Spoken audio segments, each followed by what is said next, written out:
आज आहे Sunday and मला ना खूप जास्त क्रेविंग होत होतं. म्हणजे मी मस्तपैकी झोपली होती दुपारी आणि त्यानंतर उठून मला ना असं काहीतरी छान असं क्रेविंग होत होते. मेदू वडा खायची. तो पनवेलमध्ये तुम्हाला माहिती असेल तर शबरी हॉटेल हे खूप जास्त छान आहे. व्हेज हॉटेल आहे. सो तिथून मी मेदू वडा आणि त्याचबरोबर मसाला पाव सुद्धा त्यांचा बेस्ट सेलर होता, त्यामुळे मी ते सुद्धा ऑर्डर केले. मी आता ते सगळं टेस्ट करून जेन्युअनली तुम्हाला सांगणार आहे की हे कसं आहे आणि ते कसं आहे. मसाला पाव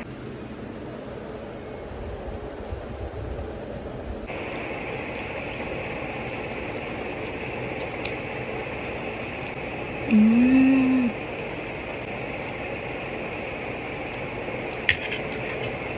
10 on 10 एक नंबर.